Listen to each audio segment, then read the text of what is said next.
Yes. I'm going to ask you some questions now about some documents you've mentioned both in your witness statement and this morning.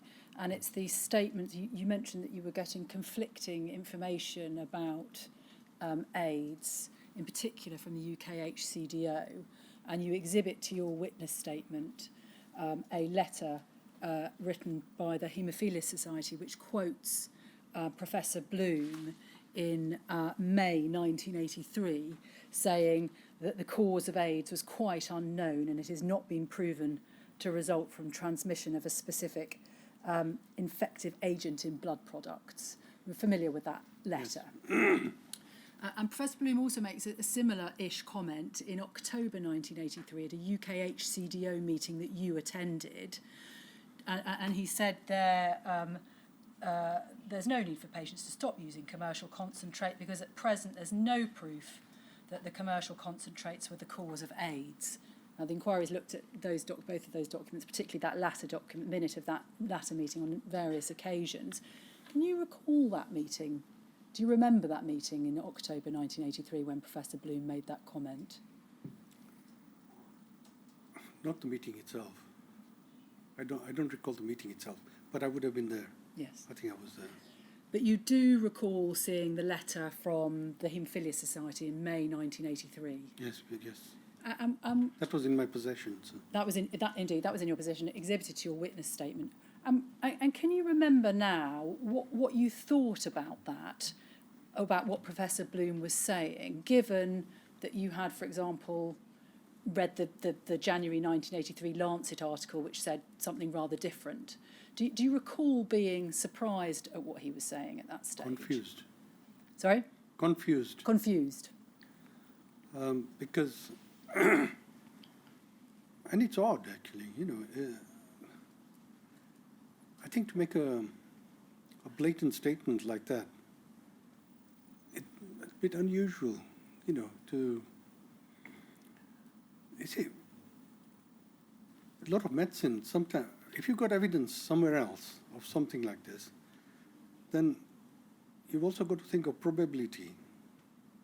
So you can't make, with human beings, when you're dealing with them, you can't say, right, we must have at least 10 people in this country who are infected and 3 dead before we make a statement. The statement should have been based on probability and saying it's likely, but there's no evidence yet. So yes, a bit surprised, and it's confusing. But I know why he was doing it. He was trying to reassure the haemophilia population that don't rush off to your centres and demand change. And so at the time, as you say, you were confused. Was that because you knew that what he was saying was inaccurate and it was confusing? Why would he be saying this? Yes, why would be saying that? Not inaccurate. I wouldn't say it's inaccurate. It's probably accurate. Yes. But to tell a lot of people something that could potentially be proved wrong is not what I would call good politician, So that's wrong. But that's not the sort of thing a person in public eyes should be doing, And presumably your patients were reading this yes. letter, and not many of them, if any of them, would have had access to the sort of Lancet articles and other material that you and other clinicians have been able to read. Did that concern you, that the information that they were getting from the Haemophilia Society was giving this particular impression, which, while accurate, may be misleading? Well, he wasn't wrong, but it's not the sort of statement you'd make. So in a sense, I think he was trying to reassure the haemophilia population, and it obviously made our job that bit easier because we didn't have loads of people ringing up, about it. But it's an unfortunate, I think it's an unfortunate letter. It's an unfortunate statement, especially from somebody like Professor Bloom, who was very, very highly regarded. But how much pressure he was under to make a statement like that from the society, I don't know. And as I did it concern you that was the information that your clients were getting? Sorry. Did it concern you that was the information your patients were getting? I can't remember what I thought at the time. Do you recall whether or not, for example, you would have done anything in discussions with patients to actually make a rather more balanced appraisal of the risk? Excuse me. This is a chronic cough, by the way. It's not a...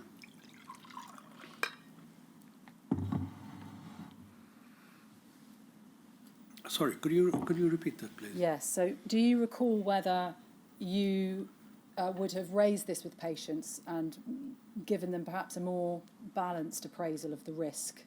I wouldn't have raised it with the patients, but the patients could have raised it with me if they wished. And in response, would you have repeated what Dr. Bloom says? Can you recall any? No, I wouldn't have Possibly. repeated it because we were all aware that some things were happening in America that ultimately would come here because it's the same product, you know.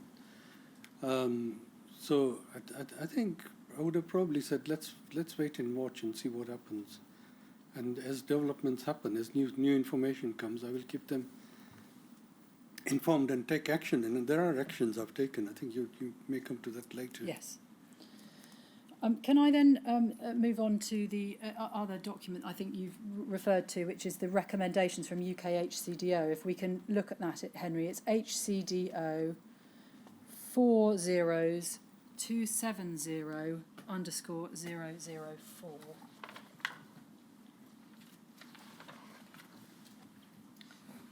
And this is the 24th of June 1983 acquired immune deficiency syndrome letter, which you received from the UKHCDO as a centre director. And it sets out there, following the meeting, this is the second paragraph down, at the above-mentioned meeting on May 13th, following general recommendations were made. Now, just before we get into that, is it your recollection that this was the first time the UKHCDO had made any sort of recommendation for treatment? I don't know whether it's the first time, but it's the one that we followed. You know, it's good advice. So you have there mildly affected patients with haemophilia A or von Willebrand's disease and minor lesions. Treatment with DDAVP should be considered. So you say you followed that. Oh yes, we did. Yes. And was that a change of treatment policy? No, I can't remember exactly when we started DDAVP, but it was quite early, because we actually did some studies as well. I can't tell you exactly when and what, but we weren't strange to DDAVP. So that was in effect really just confirming what you were already doing. Well, I would think so. Yes, absolutely. And then paragraph 2, treatment of children and mildly affected patients or patients unexposed to imported concentrates. Many directors already reserve supplies of NHS concentrates, whether cryo or freeze-dried, and it would be circumspect to continue this policy. Now, we had a bit of a discussion about that this morning, about what your treatment policy was at this stage, and I think you were a bit unsure about what it was. Can you recall whether on receiving this information, this letter, you changed your treatment policy? I don't think we had to change. I think we're probably following it largely the same. And I think Adrian Winford has put that the same to you. I think, excuse me, but you've got to remember that the way we treat patients, it's this, you can have a guideline, but it comes down to individual patient.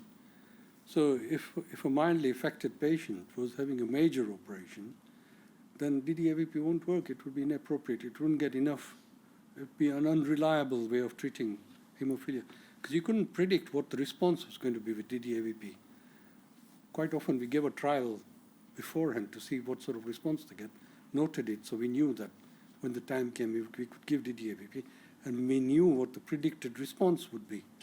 But if it was a major operation, you've got to have factor VIII at surgical levels, which is almost normal levels. Otherwise there would be danger of them bleeding. So on individual basis, but generally we would follow this, yes. And just on that point, for surgery, was it your practice to ever use cryoprecipitate as cover for surgery? No, cryoprecipitate is very unreliable, very cumbersome, takes a long time. And remember, when cryoprecipitate is prepared, if you don't give it fairly soon after preparation, it itself has got a danger that it could get infected. Cryoprecipitate really was not appropriate treatment. And I think from your statement, from the returns we've seen, you were only using cryoprecipitate at this point for von Willebrand's patients. Yes. And then from your statement, it appears that you didn't use cryoprecipitate for people with haemophilia A at any stage. No, not generally. And we had other bleeding disorders that we used cryoprecipitate. We were also general hospital, so we had other bleeding problems that we used cryoprecipitate. So we did use cryoprecipitate in practice, but obviously, this was, as a general policy, yes, this is what we would have followed. On individual policy, it depended on the clinical condition that we were treating. And so do you remember, after receiving this document, ever offering a patient cryoprecipitate? I can't remember, no. Not with haemophilia, no. Not with haemophilia, no. Not with haemophilia. Even though the risk would have been lower of transmission of virus? Yes, but there were other risks with cryoprecipitate. That really wouldn't have made good medical practice. Cryoprecipitate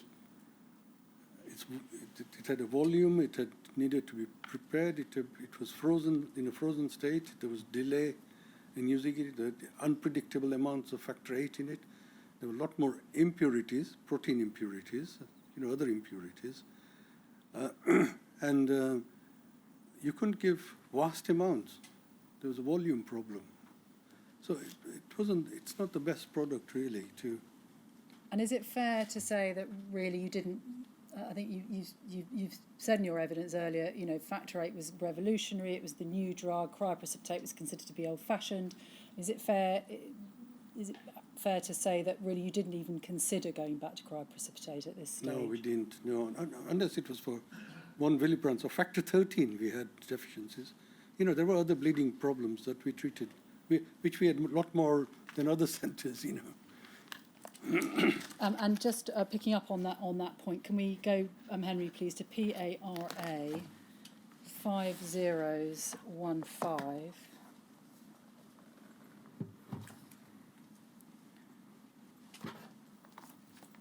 This is a letter we've looked at already this morning. It's the letter from Dr. Swinburne to you on the 7th of July 1983, and we looked at it in relation to the contracting arrangements.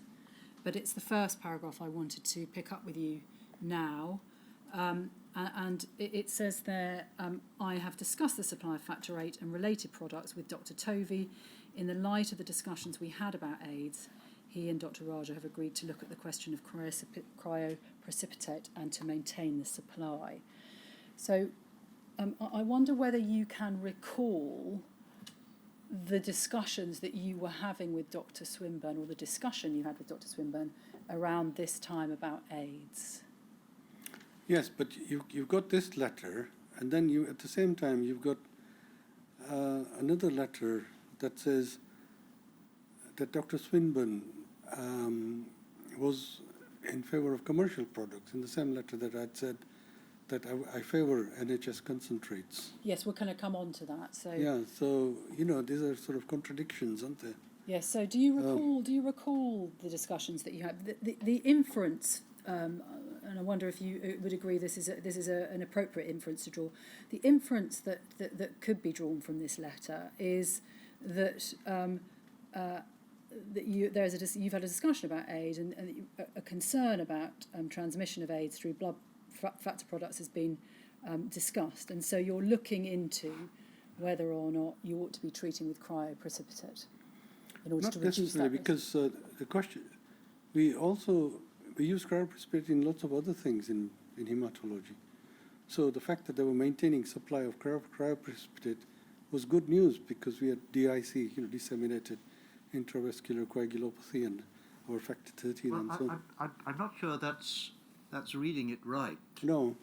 Because maintain the supply may, and in context perhaps does, refer to the opening words of that paragraph. I have discussed the supply of factor VIII and related products.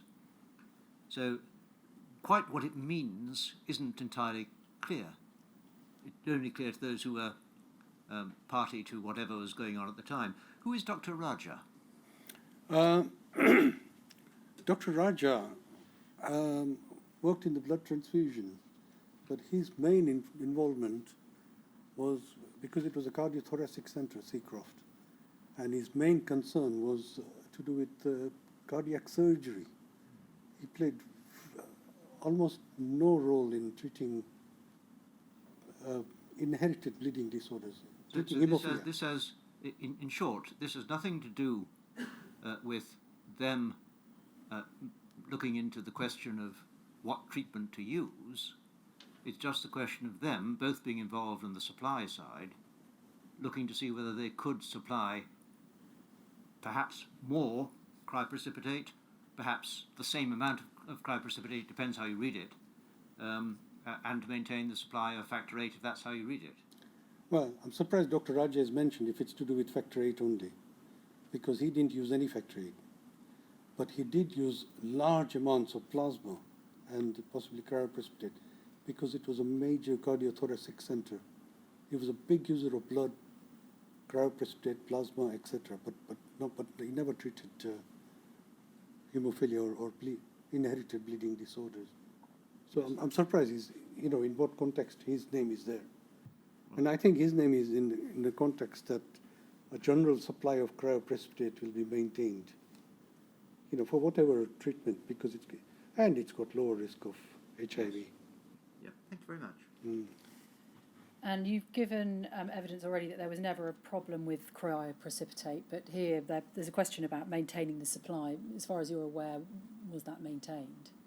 Oh yes, never had problem getting cryoprecipitate, or fresh frozen plasma, or platelets. Very good regional blood transfusion center actually. Can I then turn on to a meeting that took place in December 1984, which is at PARA 608.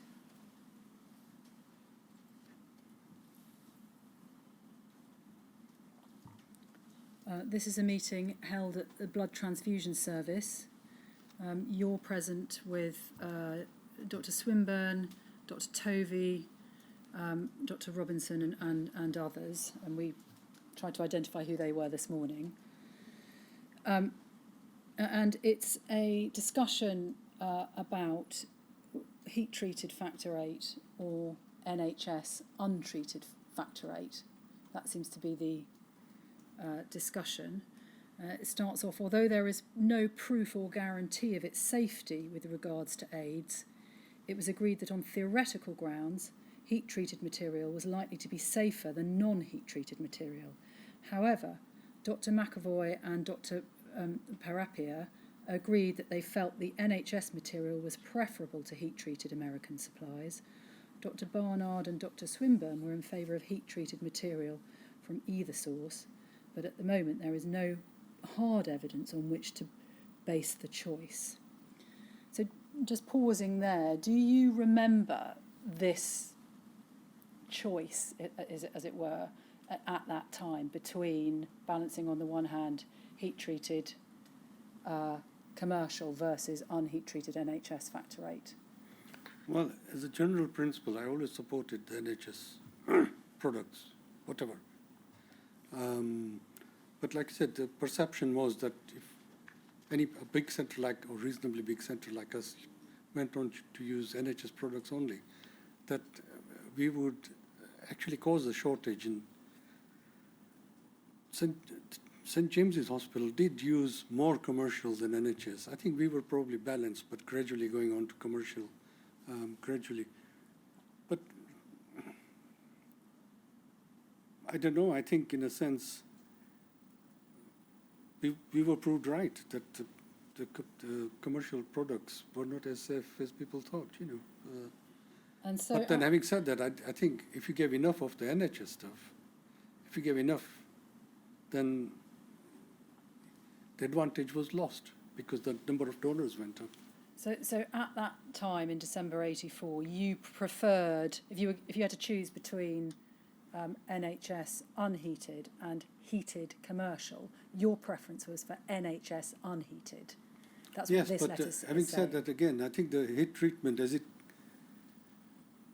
they began to show the benefits of heat treatment, you know, for the lower temperature and then higher temperature and then wet. And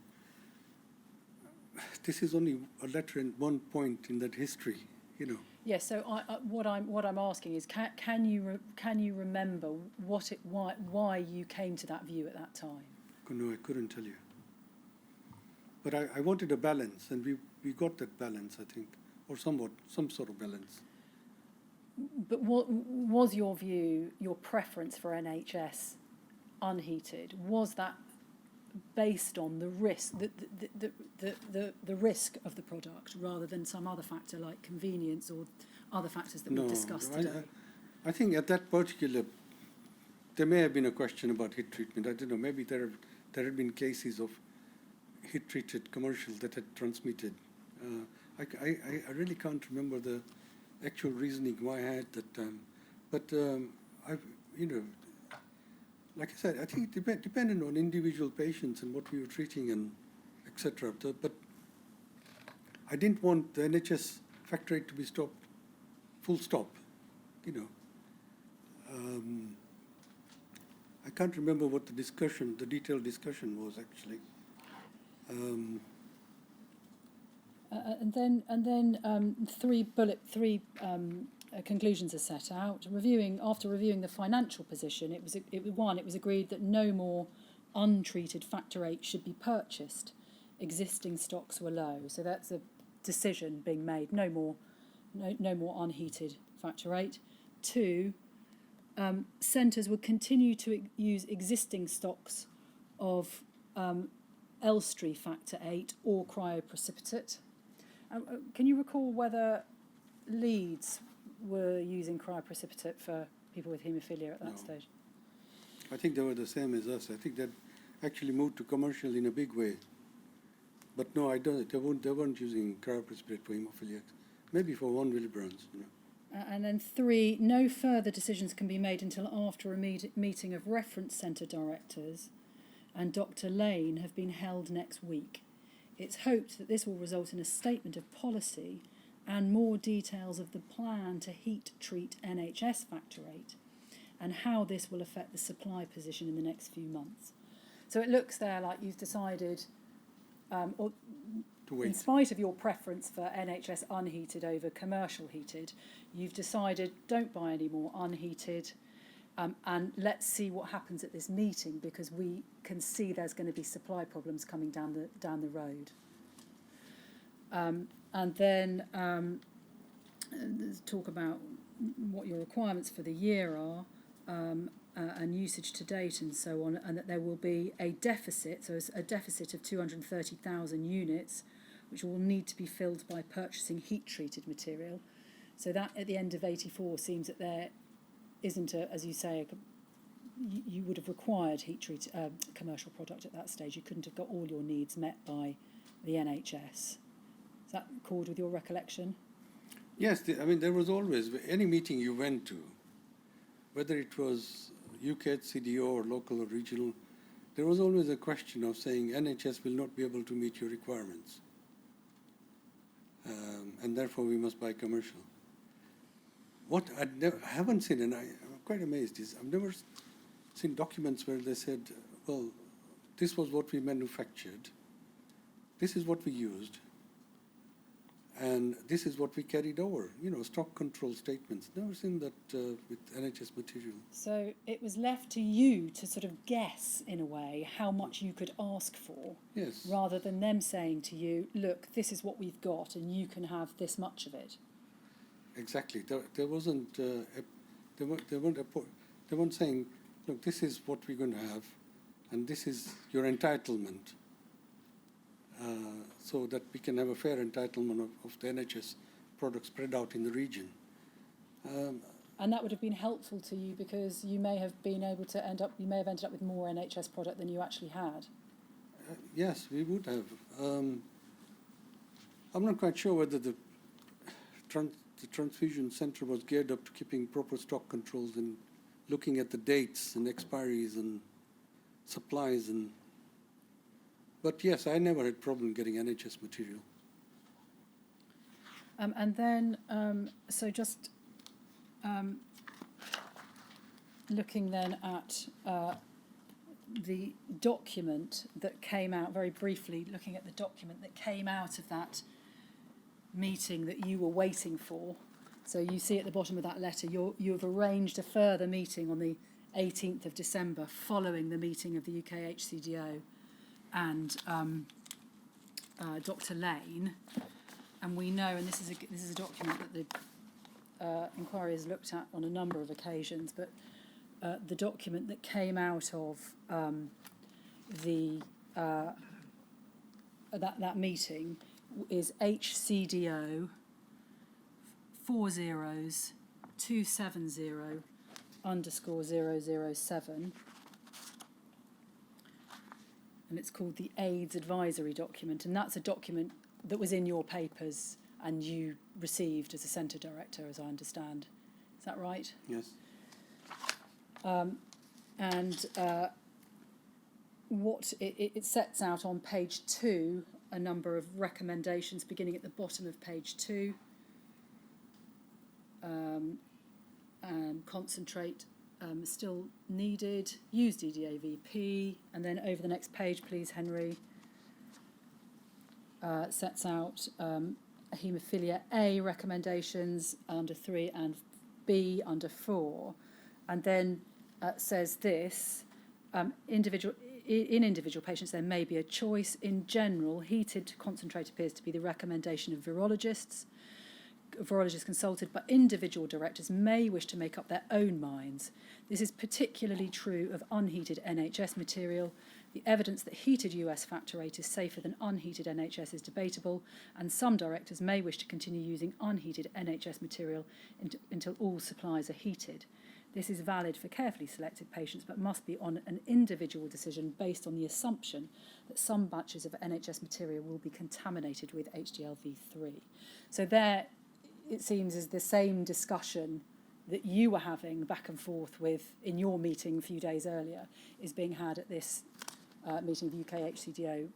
And this may have prompted me to perhaps stop using unheated NHS material and use more of heated material. Because of the reference there to the assumption that some batches of NHS material will be contaminated by HDLV3. So seeing that there so starkly may have altered your treatment policy. We'll look at some documents after that. So we always followed UKHCDO documents very closely. Although that's very much leaving it up to the individual director, isn't it? Oh yes, always. I know that. And then what I think is the report from the meeting you planned was for the 18th of December, having received that document. And I think, as I understand it, the report from that is at PARA 5017.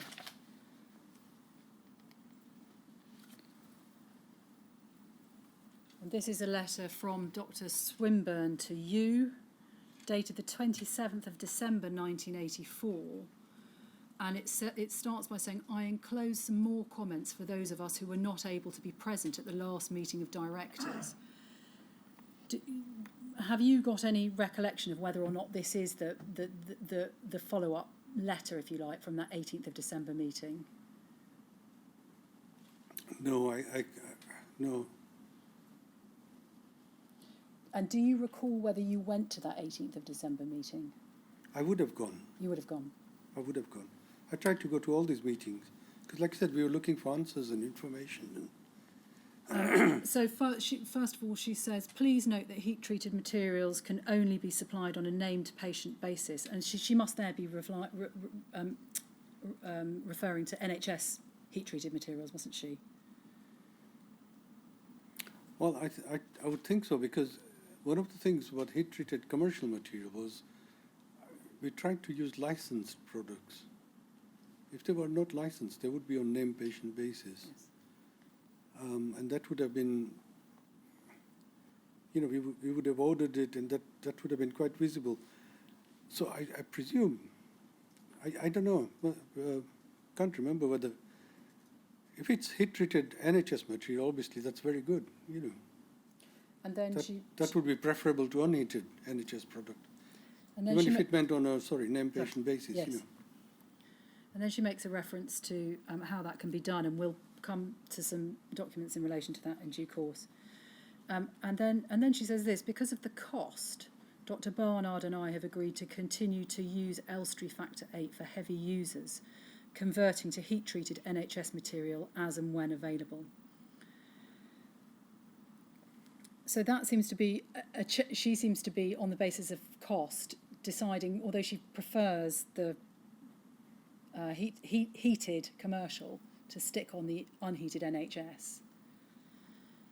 And then says, but for heavy users in any event, for heavy users. And then patients using less than 20,000 units per annum, new patients and small children will be given heat-treated commercial material or cryoprecipitate.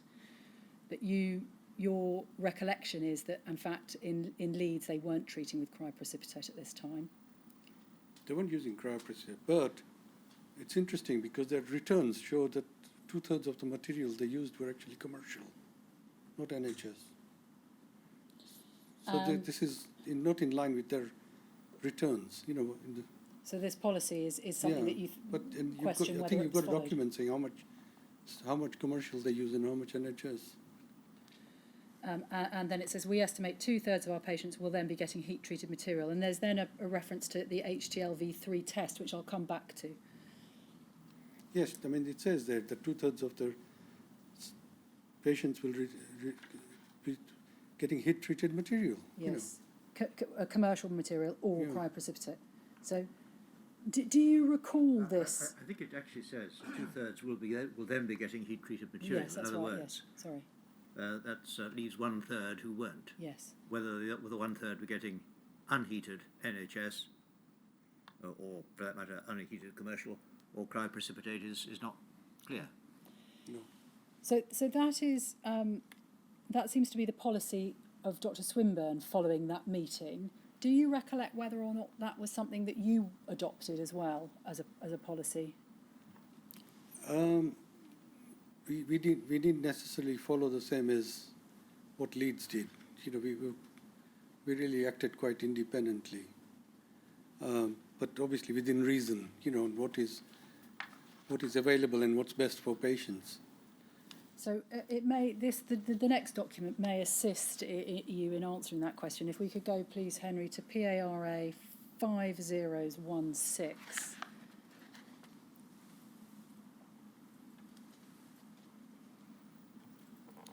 So this is a document from a little bit later on, 24th of February 1986, from the Yorkshire Regional Health Authority National Blood Transfusion Service. So that seems to be the full title of your local blood transfusion centre, where Dr. Tovey was the director.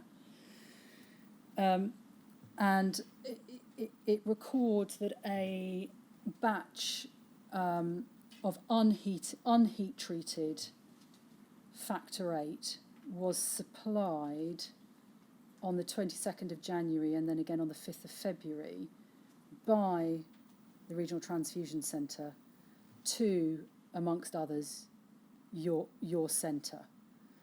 So that would suggest that, like Dr. Swinburne, you were, after December, still using untreated NHS Factor 8. Does that sound right?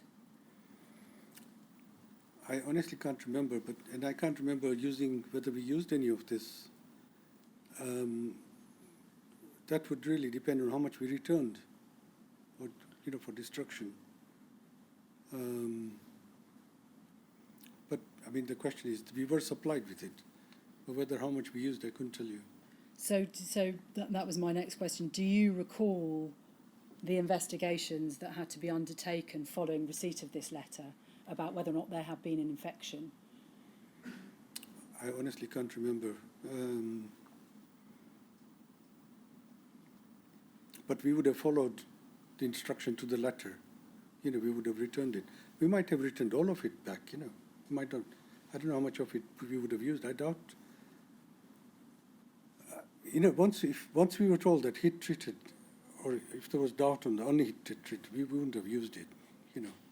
So following the letter at the meeting of the 18th of December, where Dr. Swinburne sets out her policy that she will use unheated NHS factor, on the basis, it seems, of price, could the blood transfusion service have simply sent you untreated factor 8? They could have, yes. Without, and you look at it, and what would you do when you receive that? Well, they could have sent it. We would have it in stock, but whether we used it or not, I couldn't tell you, because we had our own individual policies for patients, you know. But this would have been returned, you know, for destruction straight away. But I couldn't tell you how much was and how much wasn't, you know. Well, the dates may help. This is a letter in 1986, in February 1986, and it looks as though the batch was distributed sometime after the 5th of February 85. That's about a year. Do you think it likely that if it did come to you, you would have used it within a year, or would there have been any left to return, do you think? I honestly, I couldn't tell you without facts and figures, but like it says, if they said return it and for destruction, we would have done it. If there was any left to return. Sorry? If there was any left to return by then. Yes, if there was. This was distributed on 1985, and what's the date of this is the year later, 24th of February. A year later, 86. yes. I couldn't tell you how much was used and not used, but it's a long time to have it, isn't it? It's a year. And I think what Council was asking you is, if you hadn't returned it all, the last full big paragraph at the bottom of the page that we can see says, secondly, would you find out if any of your patients have been treated with any material from this batch? We would have done that. So do you have any recollection of that, was No, what she was asking? No, I don't have any recollection, no. But we had a very good blood bank, and we would have pursued it. You know, we would have followed it up. So this letter suggests that you were sent unheated factor 8 in January 1985. I think you said, well, we might have been sent it even if we weren't going to use it. Possible, yeah. Would you then have sent it back, though? Would it not be likely you would have sent that back if you weren't going to use it?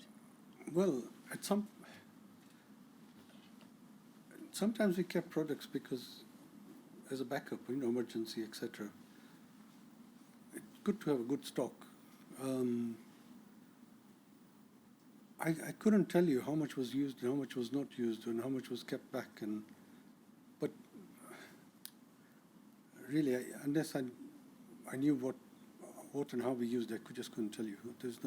Can't recollect, and you know, that's too much detail.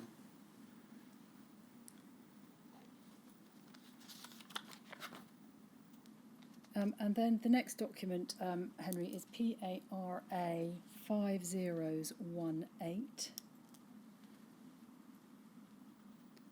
So this is a document from the 7th of February 1985, and it's a letter from Dr. Swinburne to Dr. Tovey. Again, this was a letter that you had in your papers.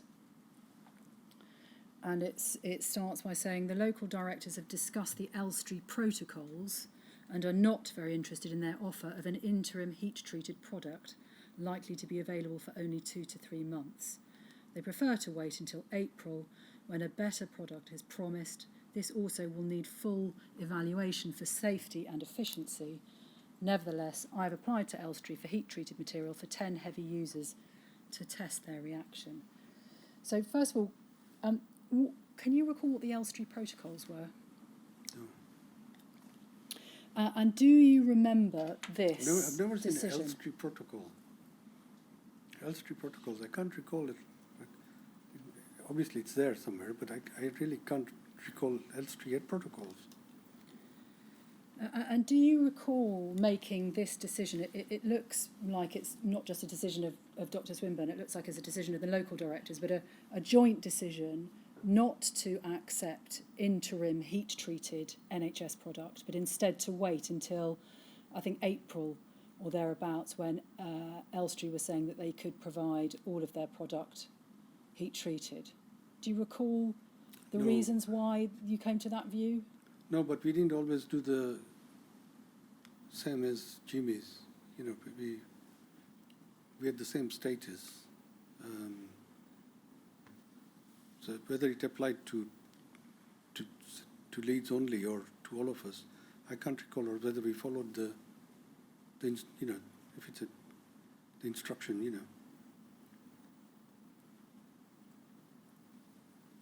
So you can't remember anything about that decision in February not to have an interim heat-treated NHS product? No, I cannot remember that at all. Seems unusual, doesn't it? I mean, I personally think, well, it's obviously 30, 40 years ago, but I think I would have probably accepted them. You'd have accepted it? What do you mean by that? Well, if interim heat-treated NHS product would be very attractive, even if it's interim. But there were, in those meetings, there were 5 or 6 directors, you know, and a lot followed lead. And she goes on at paragraph 2. In the interim, all are willing to use untreated factor 8, BPL factor 8, and then calculates what's needed. Stock should last until end of March unless any heavy users are found to be anti-HLV3 negative and are refused by Elstree. In this case, they will need to transfer to commercial material immediately. Do you know what that refers to? Sorry, Paragraph 3. where it says commercial, heat-treated commercials. Till I don't, that's heavy, I found to be.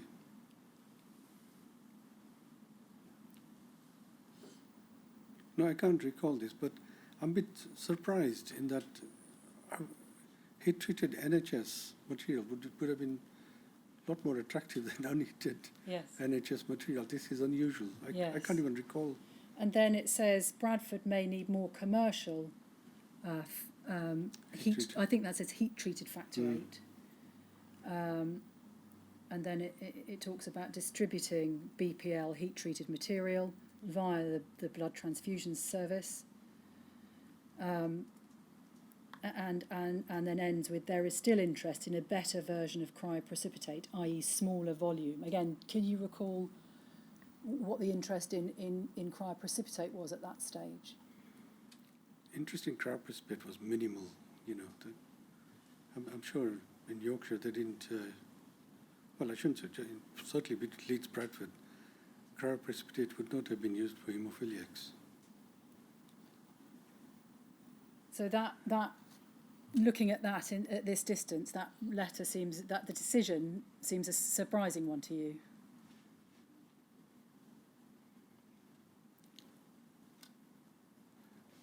There's still interest in a better version of cryoprecipitate, smaller volume.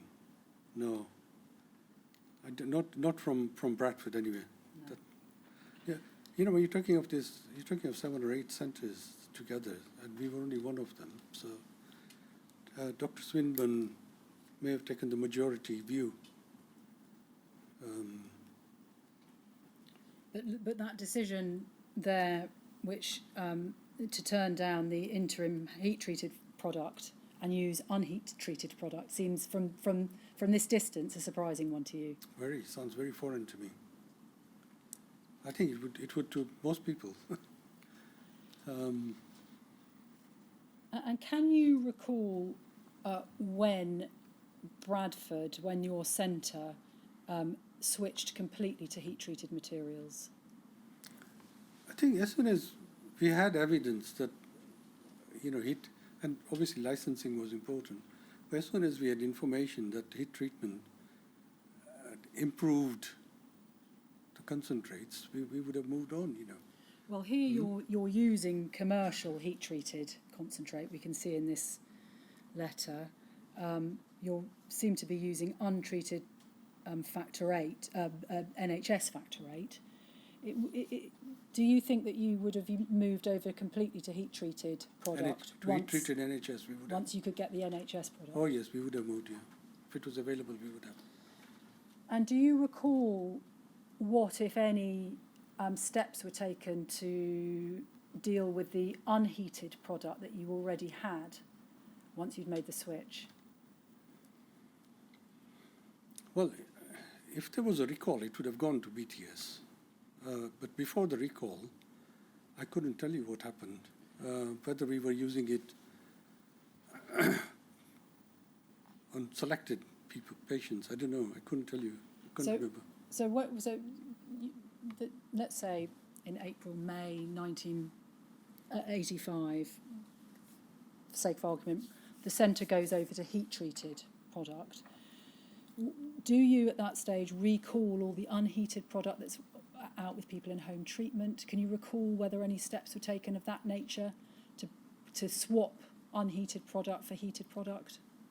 If there was indication that it was unsafe, then we would have recalled it. We would have brought it back. And as I said, we only issued material that was outside the centre. We had them to come every month to exchange. They had to come every month. They would bring their old bottles and their needles, and then there would be exchange. So we would have been in touch, and we never issued more than a month's supply for the severe. It was very important that they didn't sit on supplies at home for long periods.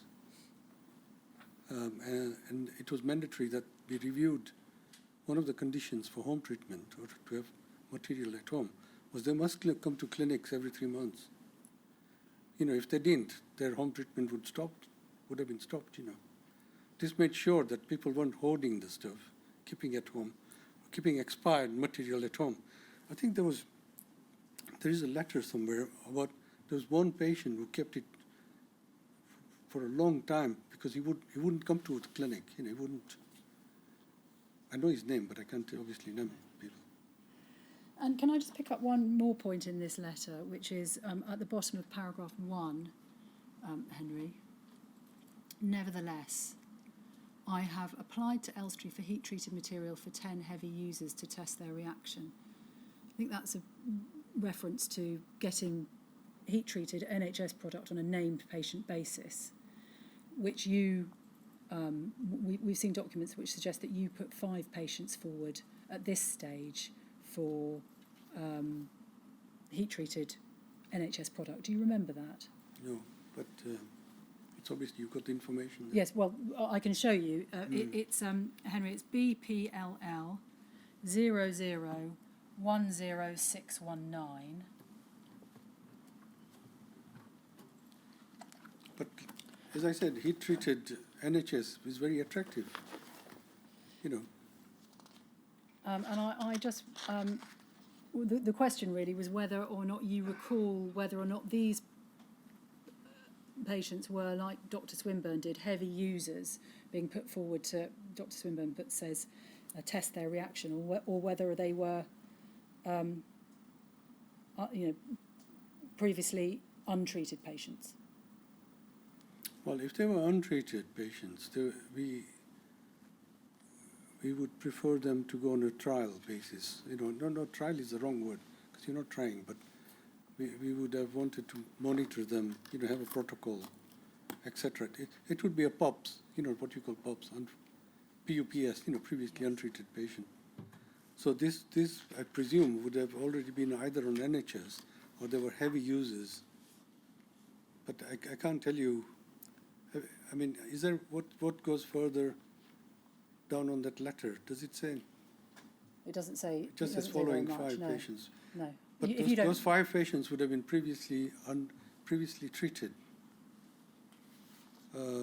If they were untreated, they would be. We would possibly use the same thing, but they would come under special protocols. You know, yeah, so I think you entered one patient later on into the study, yeah. and that was in. And was this the 1988. product they were talking about? It was the same product. It was the 8Y Yeah, so product. So that is a very special situation. You know, that was the 8Y study, which Dr. Ritzau, I think, was. Yes. I think there was a few centres taking part, but I think it came from Oxford, that study. But previously untreated patients, very, very important, you know, because you follow the protocol to make sure that, you know, whether the new product was as safe as people said it was. Can I just take you to one passage in your witness statement, Henry? It's WITN 0785003.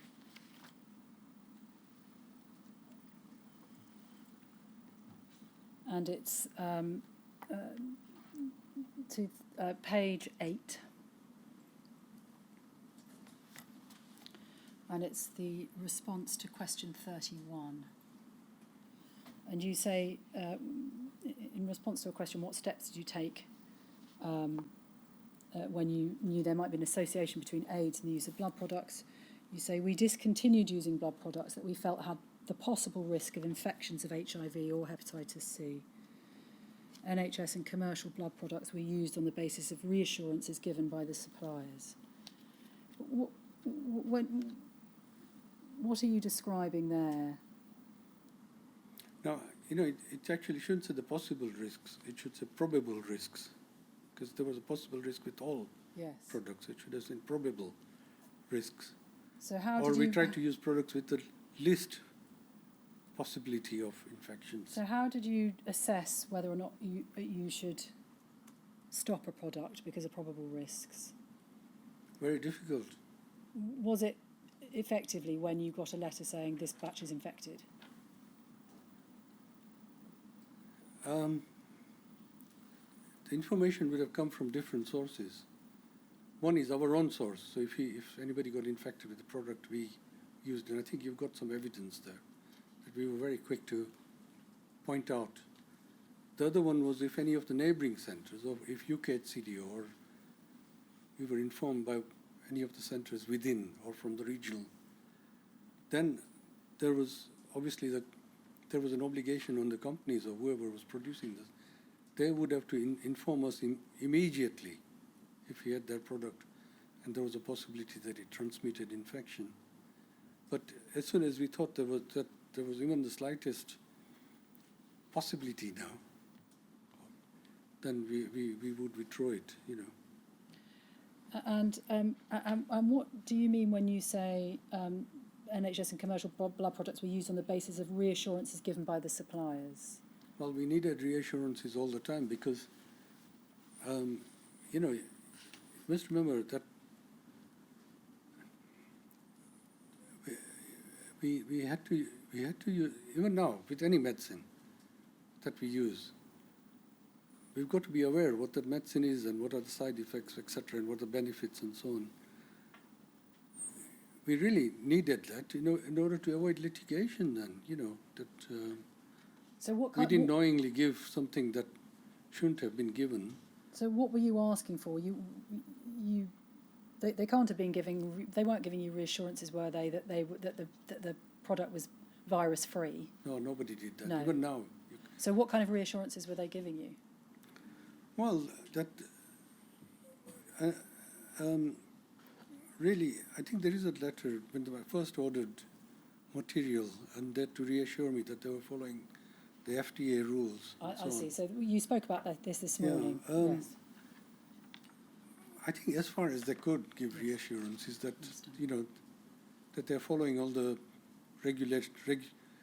regulations, etc. But on a named patient basis, it's a bit different, And obviously knowing that they were licensed was important, because that gives some protection to the directors as well. And Henry, can we have HCDO 40321_002?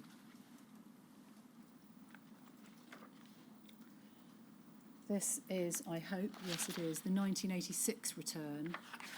I just, it shows that you treated 26 patients that year, and it sets out that you have actually treated with cryoprecipitate in hospital for somebody with haemophilia A, NHS factor, and then a number of different commercial factor products. Is this return a reflection of that policy, do you think? That the reason there are so many different products being used there? Yes, it would be, really.